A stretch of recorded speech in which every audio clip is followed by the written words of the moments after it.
Bonjour Elie, ravie de t'avoir aujourd'hui pour que tu puisses nous partager et partager à tout le monde ton expérience de la gestion émotionnelle. Tu es arrivé en début, de fin d'année dernière, enfin vers le mois de septembre-octobre, il me semble. Non. Tu vas nous expliquer, tu vas nous raconter ton parcours et tu es venu en consultation privée pour apprendre à gérer tes émotions.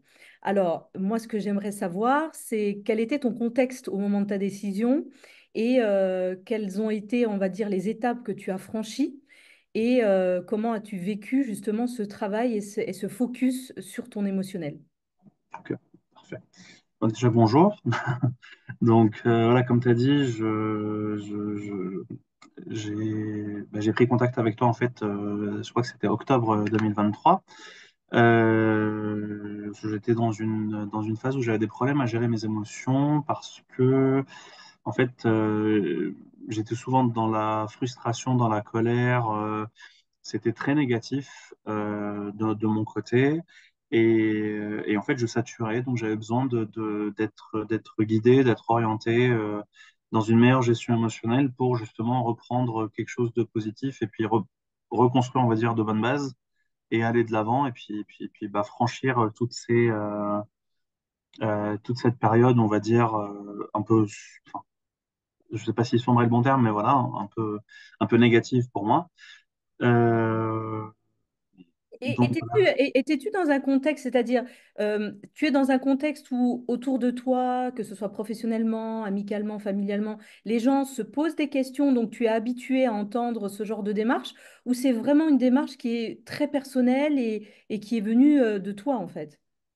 Alors, niveau amical, j'ai été, bah, en fait, j'ai été conseillé parce que j'en parlais avec des amis, donc notamment une amie qui m'a orienté vers toi. Et Euh, on la salue, c'est Emma, on la salue. Emma, voilà, on lui fait un petit coucou. Voilà. Et après, côté familial, c'est un peu plus compliqué.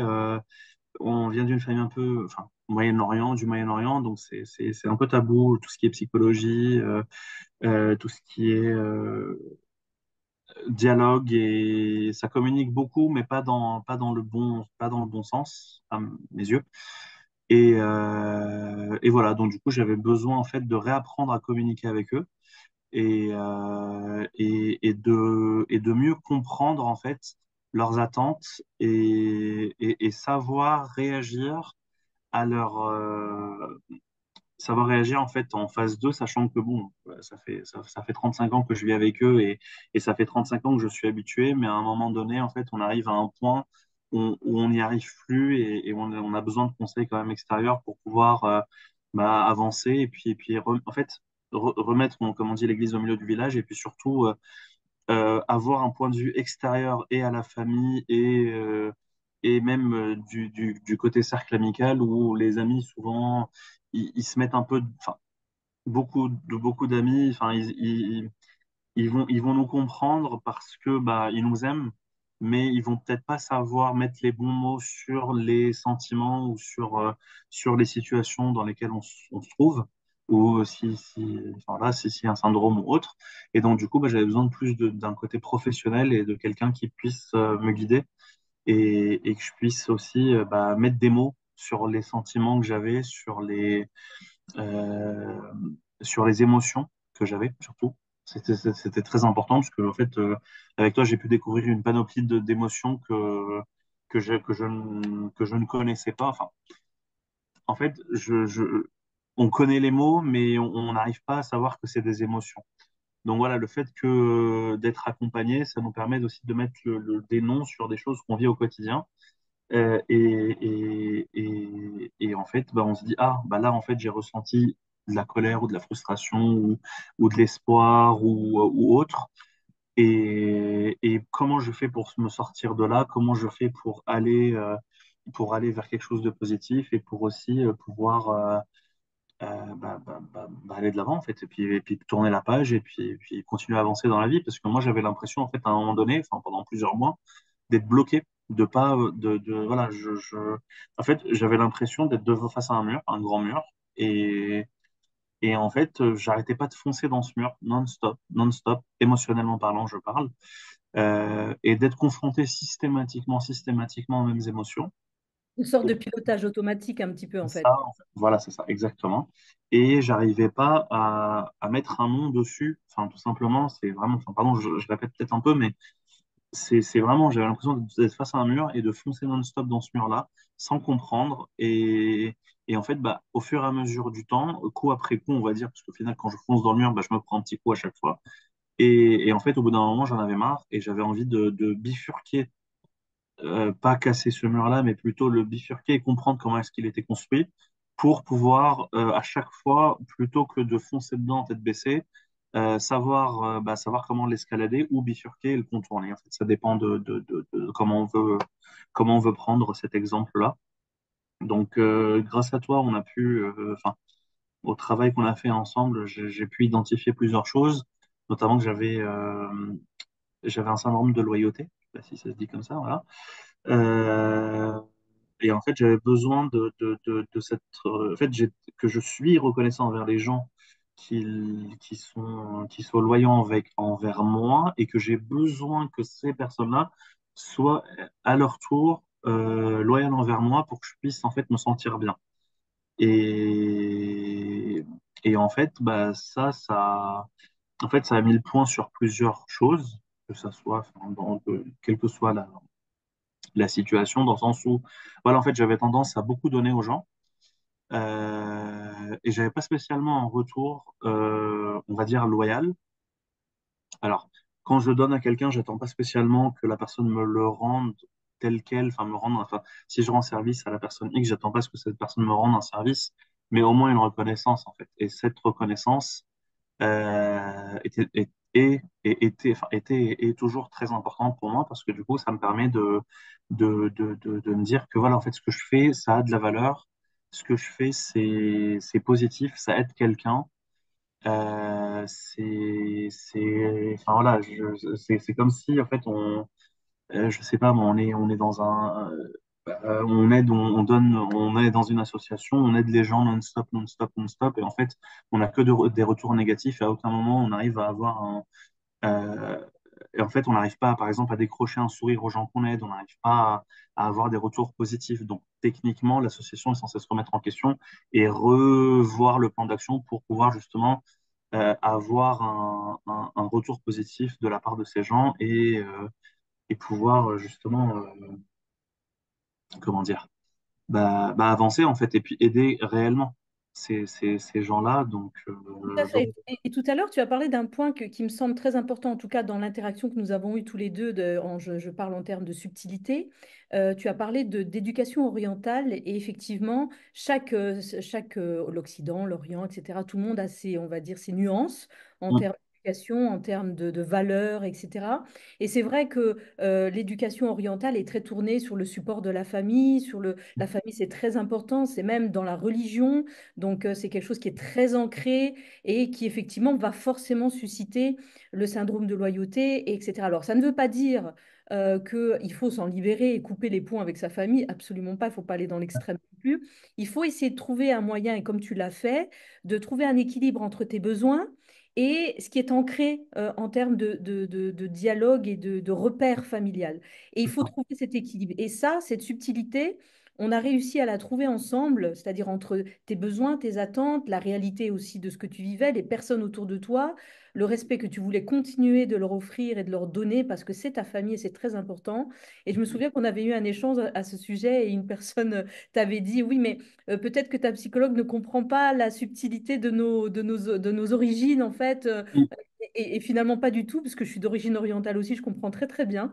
Et au contraire, j'ai tenu compte de ce contexte pour t'aider à Mm. trouver cet équilibre parfait pour toi. Oui, c'est ça en fait. Ça, c'était un des points qui était aussi un peu marquant dans le sens où euh, souvent les gens autour de nous, en fait, enfin, les personnes qui ne se sentent pas, qui ne ressentent pas le besoin d'être suivies ou d'avoir un suivi ou de faire un point un jour dans leur vie avec un ou une psychologue, en fait, avec un professionnel, en fait, arrivent toujours systématiquement à trouver des phrases ou des, entre guillemets, des excuses euh, pour, pour, pour en fait remettre en question la thérapie que l'on fait ou en fait, en gros, à banaliser en fait l'état dans lequel on est.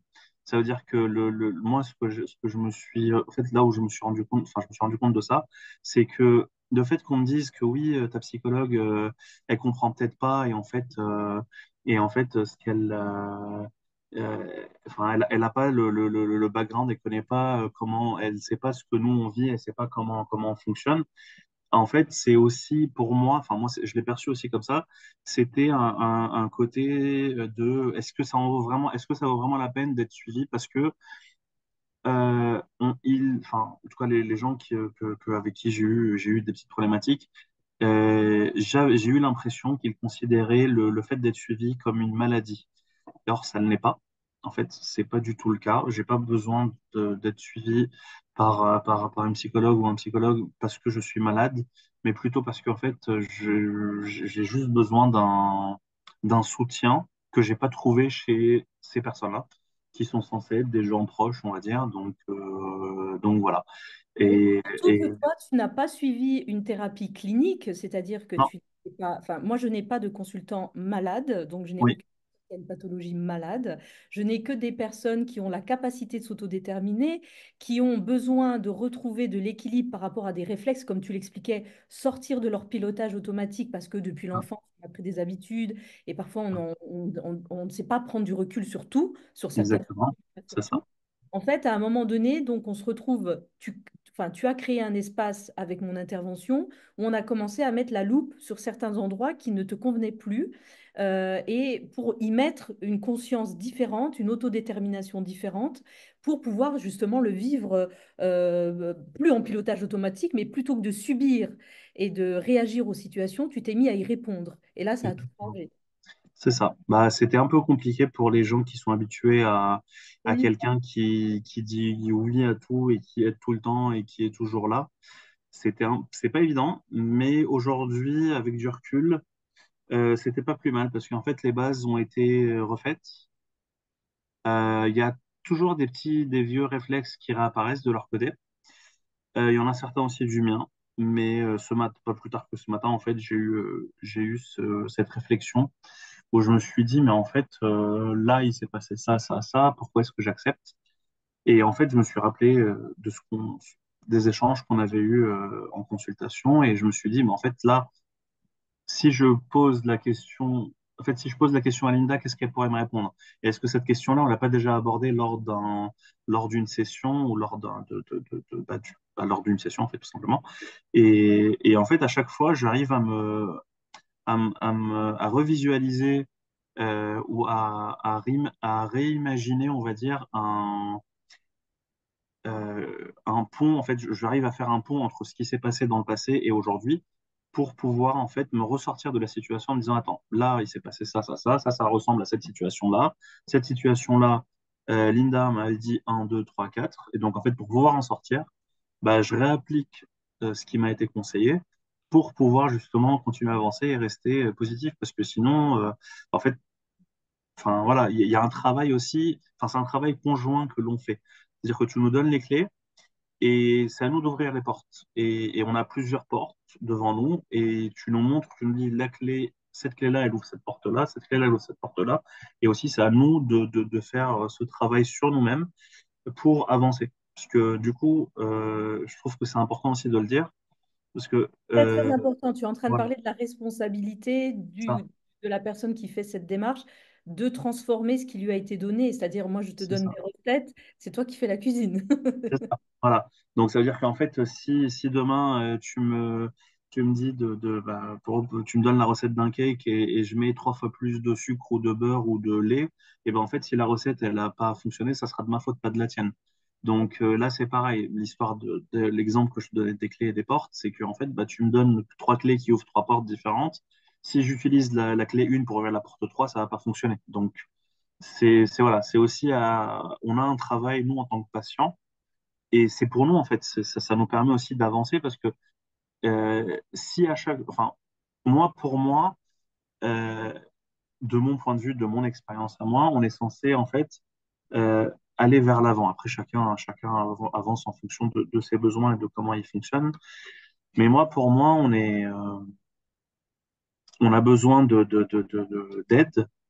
Et donc, on te pose des questions, tu nous donnes les réponses. Et après, c'est à nous aussi d'emmagasiner et de réussir à traduire tout ça et de réussir à appliquer tout ça pour aller mieux aussi tous les jours. Sinon, on reste, en fait, les gens resteront en consultation toute leur vie, quoi. Parce que moi, j'avais un peu cette image-là avant d'être en consultation, de oui, les psychologues, ils sont là pour juste te dire oui, oui, oui, et pas spécialement te donner plus d'infos, et pas spécialement, voilà, en fait, ils sont juste là pardon, hein, excuse-moi le terme, mais voilà, pour faire de l'argent, alors qu'en fait, non. Je l'ai constaté avec toi, en fait, sincèrement, c'est que on a eu un nombre de séances et au moment où j'ai senti que ça allait beaucoup mieux, et ben en fait on a ralenti. Voilà, là aujourd'hui je m'en sors plutôt bien. On en fait une de temps en temps, comme voilà quand j'en ai besoin. Mais bon, c'est plus régulier. Quand il y avait besoin d'avoir un suivi régulier, on en a eu. C'était comment dire? Oui, C'était intense, mais c'était utile. Ça m'a permis de sortir de mon comment dire, de mon cloisonnement dans ce dans quoi j'étais cloisonné, quoi. Et puis voilà. Enfin, Mais c'est vrai ce que tu dis parce que c'est très important le rythme. ouais, C'est-à-dire, c'est à moi de trouver le rythme qui est adapté à la personne. Comme tu le dis, souvent au début, on a besoin de beaucoup plus de séances parce qu'on décortique tellement de choses, c'est voilà, ça. on élague pas mal de choses. Puis une fois qu'il y a un rythme, il y a une phase d'intégration qui est nécessaire. Et cette intégration, elle n'est que de la façon dont tu l'as décrit, c'est-à-dire, eh ben, il faut que j'introspecte, il faut que je travaille, il faut que j'expérimente. Il faut que, bah, tiens, il faut que je me souvienne de ce qu'elle a dit, parce que si c'est pour que je répète 10 000 fois la même chose, enfin, je veux dire, là, c'est infantiliser la C'est personne, ça. c'est pas dans un rapport d'adulte et de responsabilité. Moi, ce qui Exactement. m'intéresse dans ce que tu as décrit, c'est, tu as donc traversé des phases d'intégration, c'est-à-dire de prise de conscience, etc., qui ont dû, certaines être agréables, d'autres moins, parce qu'il devait Oui. faire, il fallait faire des choix. Oui. Enfin, est-ce que tu as des anecdotes ou quelque chose à raconter ou tout simplement les étapes, les décrire, comment toi tu les as vécues? En fait, au niveau des étapes enfin, comment dire? Alors, au début, c'était beaucoup d'explications, parce qu'il fallait que tu comprennes aussi le contexte et que tu vois l'ensemble du groupe, on va dire. Parce que voilà. Et donc de là, on a pu identifier le fait que j'avais donc, le syndrome de l'OIT dont j'ai parlé, puis le syndrome du sauveur. Voilà, le fait de vouloir aider tout le temps beaucoup de gens. Et, euh, et en fait, de là, on a pu identifier le fait que bon, en fait, peut-être que là, à un moment, tu es arrivé à saturation. Et donc, peut-être que là, en fait, il faudrait poser des limites pour pouvoir aller de l'avant, pour que tu puisses aussi faire ce travail sur toi-même. Parce qu'en fait, tant que j'étais, tant que j'avais cette pression-là et tant que j'arrivais pas à décortiquer ce que tu m'avais dit, pardon, donc tant que j'arrivais pas à décortiquer ce que tu m'avais dit, en fait, j'allais pas arriver à avancer. Je me souviens d'un épisode qui s'était passé un peu tard le soir où j'étais remonté enfin, comme pas possible et on avait réussi à échanger entre le soir et le matin. Et, et en fait, j'étais sorti de mes gonds parce que j'en pouvais plus. C'était pour moi, ça devenait inadmissible. Et à partir de ce jour-là, en fait, j'avais décidé de couper les ponts avec certaines personnes, tout simplement parce que j'avais besoin de cette distance. J'avais besoin de dire, voilà, stop, on arrête, on fait une pause, on fait un break. Ça va durer le temps que ça va durer. Ça peut être une semaine, ça peut être 3 heures, ça peut être 3 mois, ça peut être 6 mois, ça peut être un an.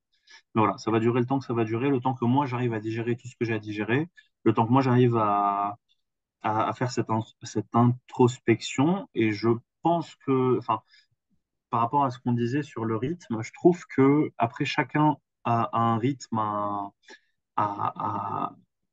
à avoir, parce qu'il y a des gens qui ont besoin peut-être plus de temps entre chaque séance. Moi, j'étais plutôt demandeur. Moi, je sais que, enfin, je me souviens, que j'étais très demandeur de séances parce que, en fait, j'avais l'impression d'être enfin, j'avais besoin de sortir de mon cloisonnement.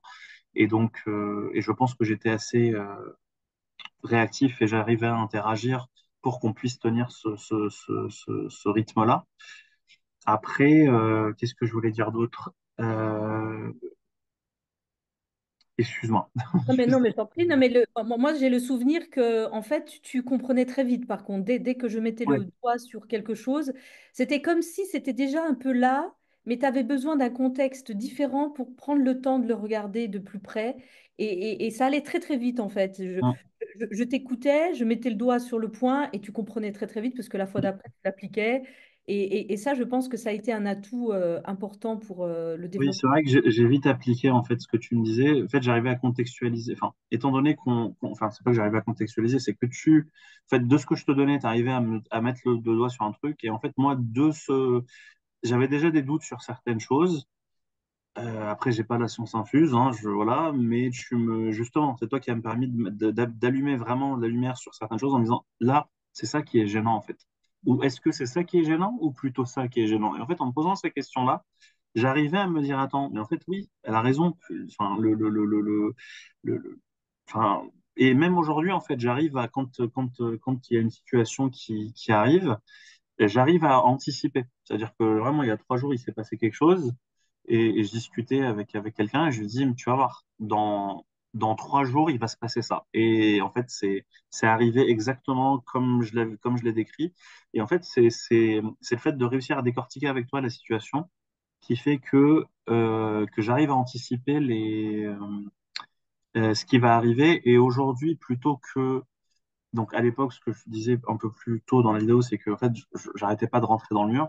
Et en fait, aujourd'hui, j'arrive à vraiment voir les prises que j'ai pour pouvoir escalader ce mur et aller de l'avant et même minimiser en fait. Et pour moi, c'est même plus un mur, c'est un petit muret quoi. Une étape, c'est une Voilà, étape. une petite étape à passer. C'est plus enfin voilà. Donc finalement, c'est une gymnastique qu'il faut avoir au niveau du cerveau quoi.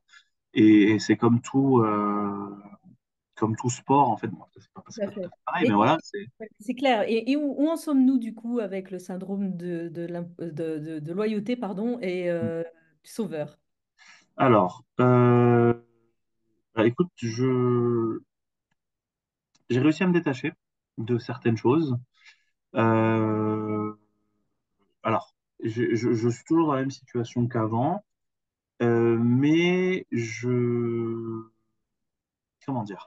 C'est-à-dire que là, voilà, encore une fois, il se passe tous les jours des choses. Donc voilà, dernièrement, il s'est passé un truc. Et donc, je suis monté en pression. Voilà, j'étais un peu colérique. C'était même pas de la colère, c'était voilà, j'étais un peu énervé, on va dire. Et en fait, je suis redescendu dans les 3 minutes qui ont suivi parce que je me suis dit, attends, euh, là, il se passe ça. Donc, ça me rappelle effectivement ce qui s'est passé il y a moins de 10 mois, en fait. C'était il y a pas longtemps, finalement. Et en fait, le fait que ça me rappelle cette phase-là, bah, ça me met en pression parce que je me dis, en fait, moi, j'ai avancé, mais eux, non.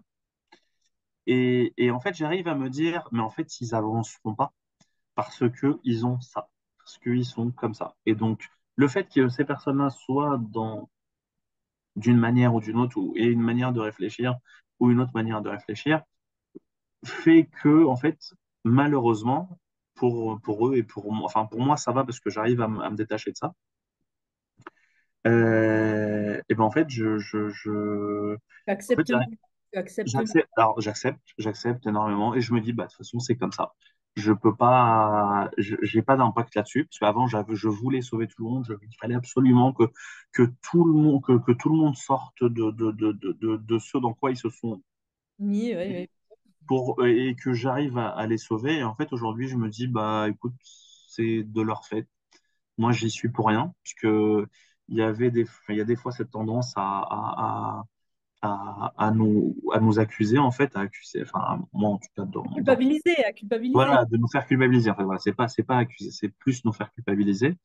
Et en fait, de ça, la culpabilisation, en fait, et j'avais fait suivi une masterclass avec toi sur la culpabilisation. Et c'est vrai que oui, en fait, réussir à se détacher de ça et se dire, bah, en fait, c'est la vie, c'est comme ça.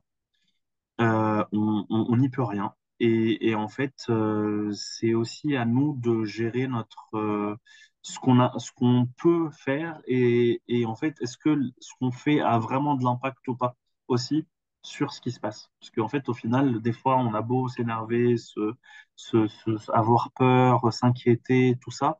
en fait, malheureusement, ça n'a aucun impact sur la décision qui est prise en face et sur le résultat de cette décision-là. Au final, on n'a pas de... En fait, le bénéfice que tu vas en Voilà, tirer, c'est que tu vas les déshabituer petit à petit, parce que ça prend du temps, c'est ça. d'habitudes qu'ils avaient par rapport à des réactions systématiques d'aide, de C'est soutien. ça. Et donc, Et mais c'est ça revient. bien parce qu'ils Ça vont revient, hein. résister, hein. Eh ben oui, ils vont Oui. résister. Ah non, mais ça revient. C'est toujours ça. Là, bah là, en ce moment, c'est en train de revenir, mais je mets des petits coups de frein.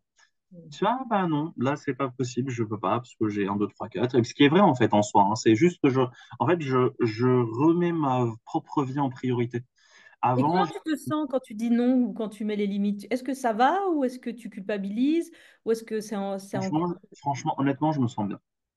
Voilà, donc Je me réussi. sens bien, je me sens beaucoup plus léger parce qu'en fait, je me suis rendu compte que quand je disais oui, parce que ça m'arrive aussi de dire oui, hein, je dis plus non, enfin, je ne dis pas non à tout quand même, voilà. Je- on peut pas, enfin voilà, on peut pas complètement changer non plus, hein. Mais quand je dis oui, en fait, je me sens des fois, enfin, je me sens agacé parce que je me dis, mais en fait, pourquoi j'ai dit oui? J'aurais dû dire non, tout simplement. Mais j'ai plus facilement tendance, dire non, c'est plus facile aujourd'hui pour moi que de dire oui. C'est-à-dire que là, il y a pas longtemps, on m'a demandé de faire un truc. Et en fait, aussi facilement que ça, je dis, bah, je suis désolé, mais là, je peux pas. D'habitude, j'aurais changé tout mon programme pour arranger les gens. Et en fait, aujourd'hui, je dis, bah non, mais en fait, moi, mon programme, il est déjà fait. Et donc, je suis désolé, mais je peux pas le changer. Voilà. Donc, va falloir faire sans. Je priorise en fait C'est maintenant. ça. En fait, je priorise et ce qui est très important aussi parce que pour pouvoir avancer dans la vie et pour pouvoir se construire, en fait. Parce que à force de vouloir sauver tout le monde, en fait, On se perd nous, c'est nous on qu'on se perd perd vraiment. et puis surtout, on a une espèce de plafond de verre au-dessus de notre tête et on n'arrive pas à le dépasser, ce plafond. Et enfin, moi, en tout cas, c'est mon ressenti, c'est que le fait d'avoir fait ça, en fait, je me libère en fait de plein de choses et je me dis, écoute, allez. Et puis là, même professionnellement, j'ai pris certaines décisions là récemment qui m'ont ouvert des portes qui sont top. Parce que du coup, j'arrive aussi, j'étais pareil, j'avais un plafond de verre au-dessus de la tête. Je me dis non, mais machin, je peux pas, voilà. Et en fait, après, j'ai recontextualisé les choses et je me suis dit, bah, en fait, si, je peux parce que bah, ma vie est prioritaire. Elle n'est pas prioritaire à ceux des autres dans le sens où je suis pas devenu égoïste parce que je pense toujours aux autres et je suis toujours à l'écoute et je suis toujours en aide pour les autres. Mais à certains moments, en fait, je dis stop à certains abus. C'est-à-dire Oui, que parce que j'arrive à dire, voilà, oui, ben, c'est pas l'aide qui est toxique. Ce qui devient toxique dans l'aide, c'est quand on s'oublie pour aider les autres. C'est ça qui est toxique. exactement. Mais Exact. aider, il faut aider, bien sûr, surtout la famille, c'est Oui, important. Et au travail, le ouais, soutien, le bien sûr. rapport social, il est ultra important. Mais aujourd'hui, on a une tendance de développement de personnalité narcissique et de comportement narcissique qui fait que lorsqu'on aide, ben, on se perd. Et quand on a soi-même besoin d'une certaine reconnaissance, on a tendance à s'oublier pour satisfaire les autres. Et ça, c'est Exactement. dangereux. Enfin, c'est dangereux. En tout cas, c'est hyper désagréable et toxique pour soi-même, Oui. finalement pour les autres, au bout du compte. Exactement. Et en fait, moi, pour être totalement transparent, suite si je peux appeler si je peux appeler une thérapie, en fait, suite aux différentes sessions qu'on a fait ensemble, je ressens beaucoup moins de colère.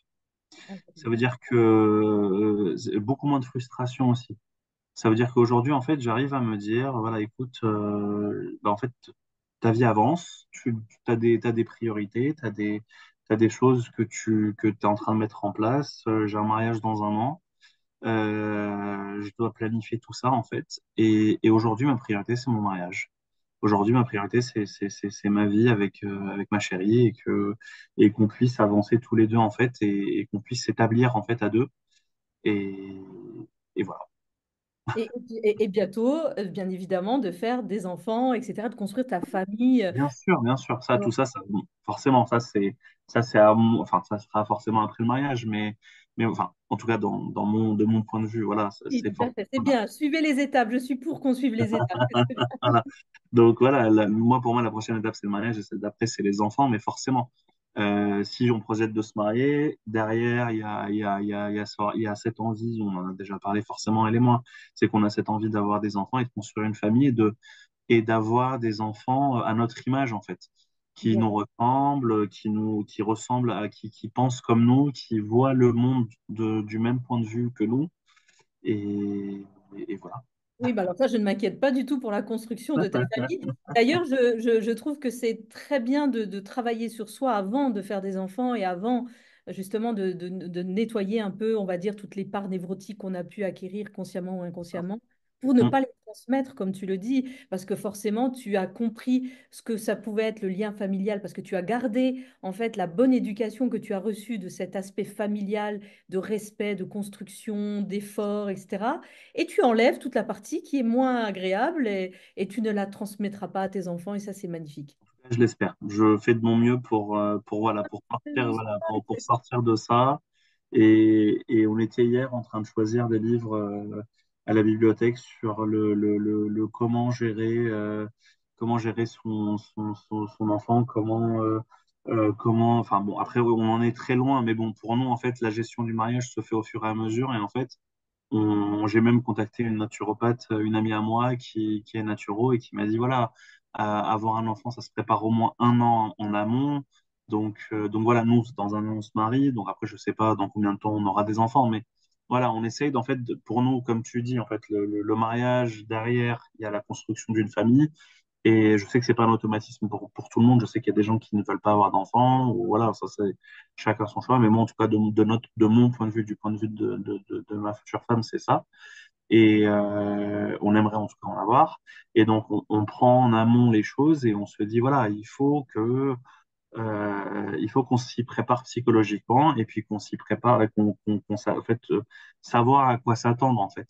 Voilà, on a beau avoir des neveux et des nièces et tout, on a une idée globale de ce qu'est ne pas faire ses nuits, tout ça, ou je ne sais quoi, ou changer les couches à 3 heures du matin, ou donner le biberon, ou whatever.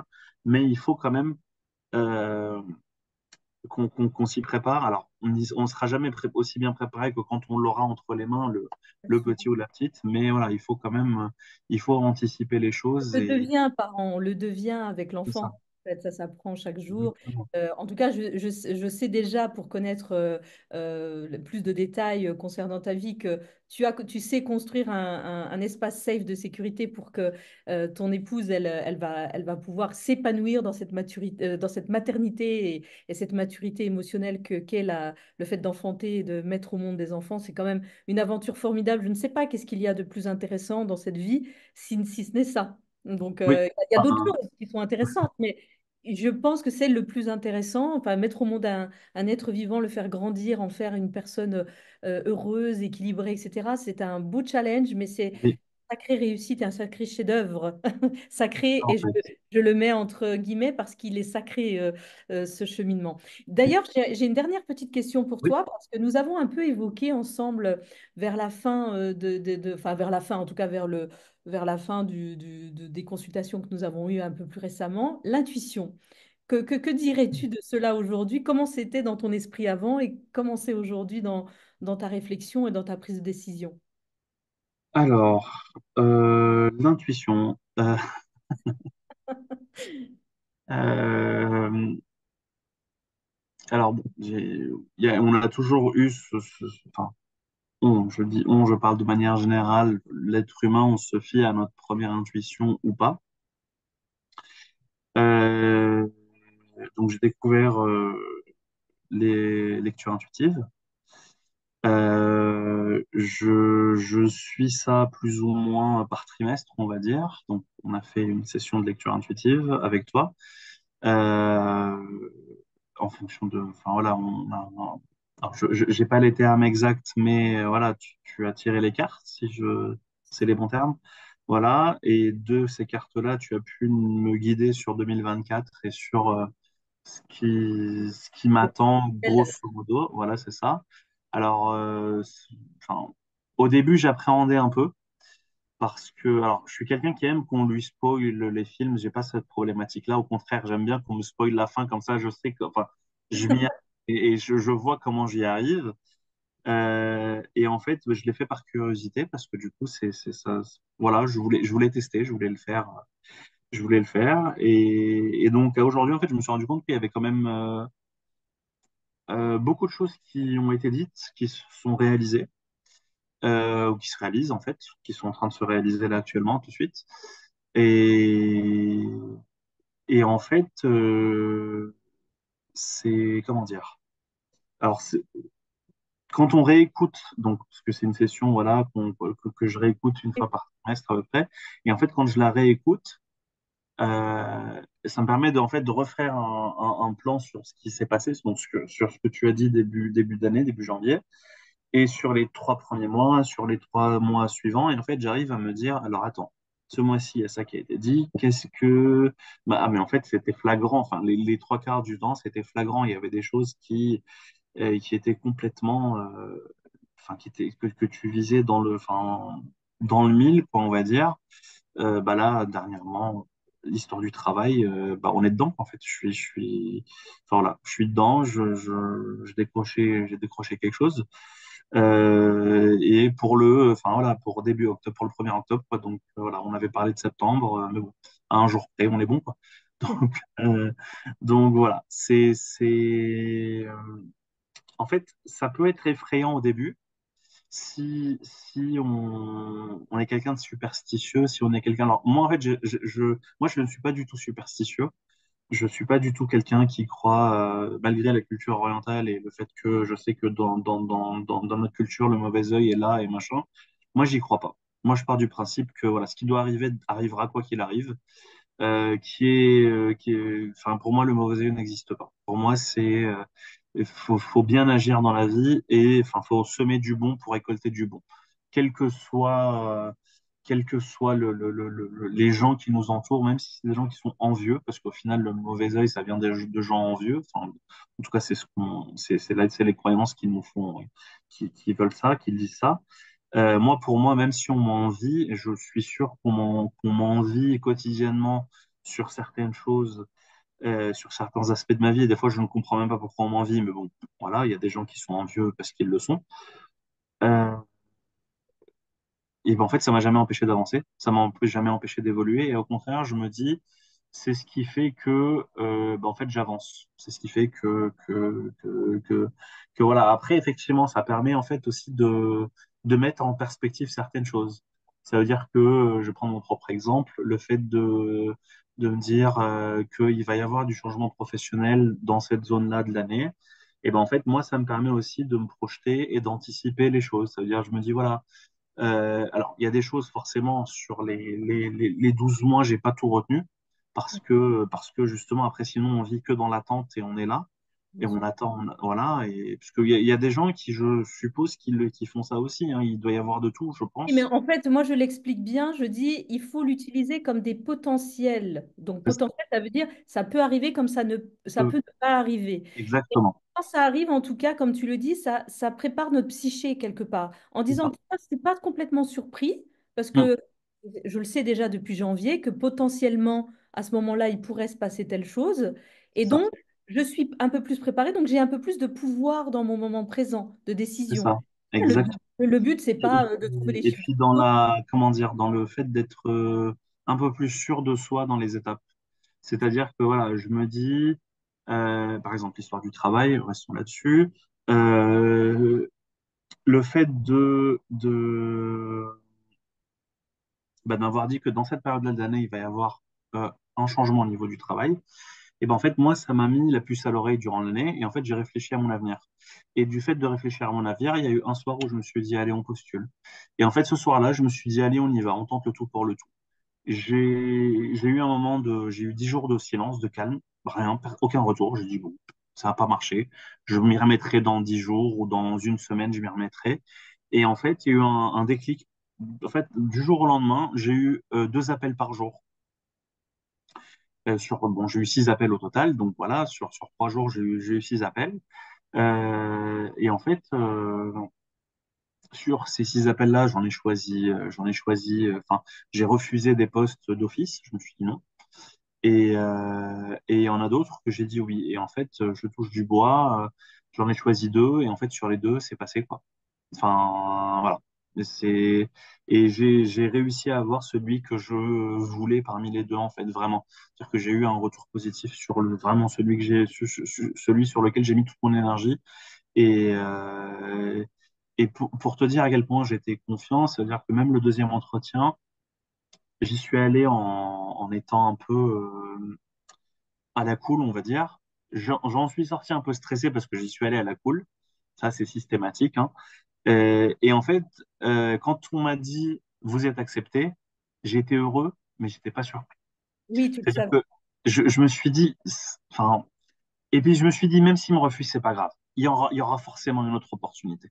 Enfin voilà, je me suis dit, voilà, vu le positif qu'il y a eu quand j'ai semé mes graines 15 jours plus tôt et que en fait j'ai eu des appels et j'ai eu des entretiens et j'ai eu tout ça, je me suis dit, au pire, je referai la même démarche et c'est sûr que je trouverai quelque chose.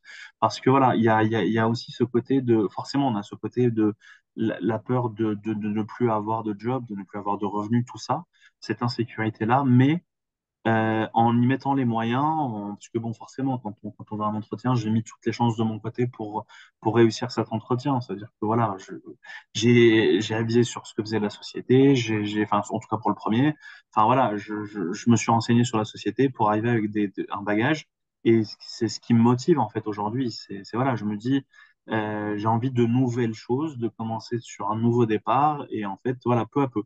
Et je suis sûr que cet exercice-là, si je l'avais fait, enfin, c'est même pas si je l'avais fait, c'est que je suis sûr que j'étais même pas capable de le faire quand j'avais commencé au tout début, même avant les consultations en fait avec toi.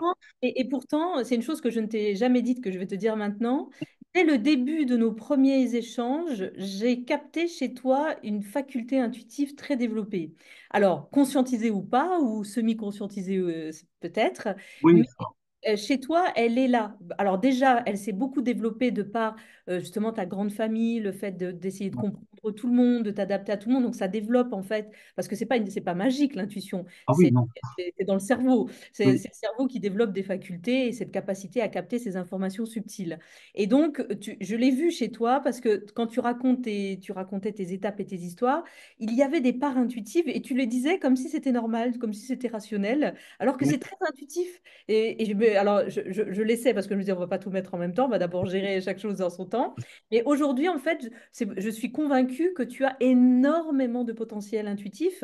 Alors, qui s'exprimera de la façon dont toi tu souhaiteras l'exprimer à ta façon. oui, Mais je pense que plus tu vas faire confiance à cet aspect-là, plus tu vas gagner du temps, moins tu vas dépenser d'énergie et plus tu vas aller droit au but par rapport à ce que tu ressens en fait. exactement. Bah, c'est ce que je disais tout à l'heure en fait, c'est que il y a eu un événement, on m'a raconté un truc et j'ai dit à ma chérie, je dis, tu vas voir.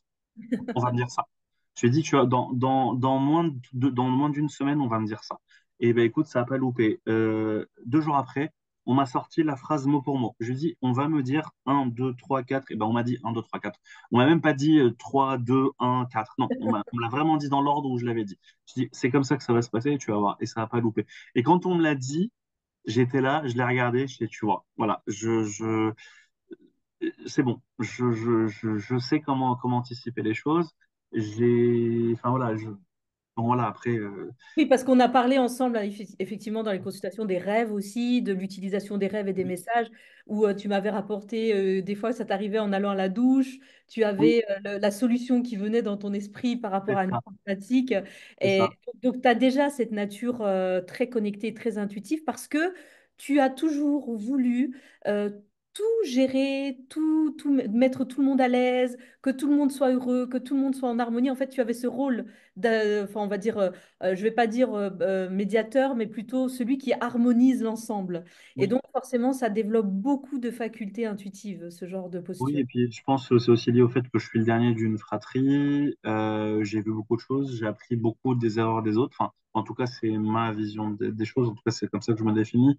C'est que j'ai toujours observé ce qui se passait autour de moi et je me suis toujours dit, ah, là, ça sent pas bon, il faut pas reproduire ça.